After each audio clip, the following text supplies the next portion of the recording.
जय माता दी भक्तजनों। आज मैं आप लोगों के सामने दुर्गा सप्तशती के प्रथम अध्याय के हिंदी अनुवाद लेकर के आई हूँ। एक बार फिर प्रेम से बोलिए जय माता दी। ओम श्री दुर्गाय नमः। प्रथम चरित्र के ब्रह्मा ऋषि, महाकाली देवता, गायत्री छंद, नंदा शक्ति, रक्त दंतिका, बीज, अग्नि तत्व और ऋग्वेद स्वरूप है। श्री महाकाली देवता की प्रसन्नता के लिए प्रथम चरित्र के जप में विनियोग किया जाता है। भगवान विष्णु के सो जाने पर मधु और कैटभ को मारने के लिए कमल जन्मा ब्रह्मा जी ने जिनका स्तवन किया था, उन महाकाली देवी का मैं सेवन करता हूँ।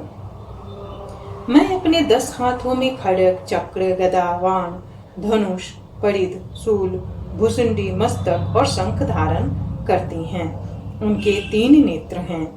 वे समस्त अंगों में दिव्य आभूषणों से विभूषित हैं। उनके शरीर की कांति नीलमणि के समान है तथा वे 10 मुख और 10 पैरों से युक्त हैं। मार्कंडेय जी बोले, ओम उस चंडी देवी को नमस्कार है। मार्कंडेय जी बोले, सूर्य के पुत्र सावर्णी को 8वें अनु कहे जाते हैं। उनकी उत्पत्ति की कथा विस्तार पूर्वक कहता हूँ, सुनो। सूर्य कुमार महाभाग सावर्णी भगवती महामाया के अनुग्रह से जिस प्रकार मनवंतर के स्वामी हुए, वही प्रसंग सुनाता हूँ। पूर्व काल की बात है। स्वरोचित मनवंतर में सूरत नाम के एक राजा थे जो चैत्र वंश में उत्पन्न हुए थे। उनका समस्त भूमंडल पर अधिकार था। वे प्रजा का और अपने और पुत्रों की भांति धर्म पूर्वक पालन करते थे। तो भी उस समय कौलाविध्वंसी नाम के क्षत्रिय उनके शत्रु हो गए। राजा सूरत की दंड नीति बड़ी प्रबल थी।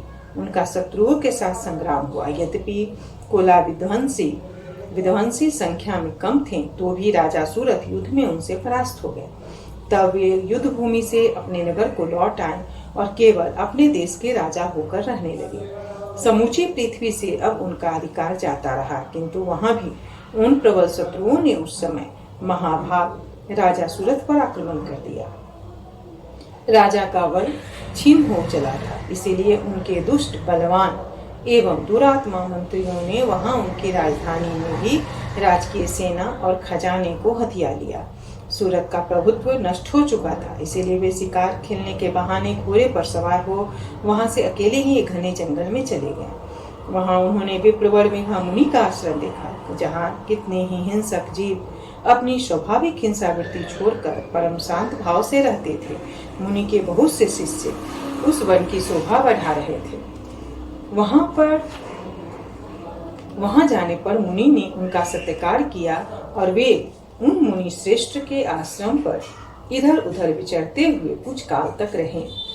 फिर ममता से आकृष्टचित्त होकर वहां इस प्रकार चिंता करने लगे, पूर्व काल में मेरे पूर्वजों ने जिसका पालन किया था, वही नगर आज मुझसे रहित है। पता नहीं मेरे दुराचारी भृत्यगण उसकी धर्म पूर्वक रक्षा करते हैं या नहीं। जो सदा मद की वर्षा करने वाला और शूरवीर था, वह मेरा प्रधान हाथी अब शत्रुओं के अधीन होकर न जाने किन भोगों को भोगता होगा। जो लोग मेरी कृपा, धन और भोजन पाने से सदा मेरे पीछे पीछे चलते थे, वे निश्चय ही अब दूसरे राजाओं का अनुसरण करते होंगे। उन अपव्ययी लोगों के द्वारा सदा खर्च होते रहने के कारण अत्यंत कष्ट से जमा किया हुआ मेरा यह खजाना खाली हो जाएगा।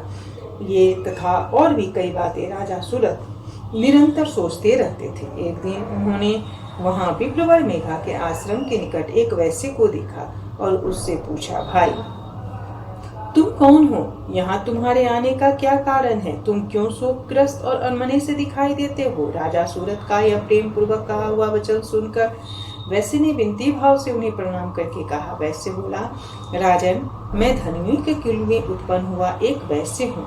मेरा नाम समाधि है। मेरे दुष्ट स्त्री पुत्रों ने धन के लोभ से मुझे घर से बाहर निकाल दिया। मैं इस समय धन, स्त्री और पुत्रों से वंचित हूँ।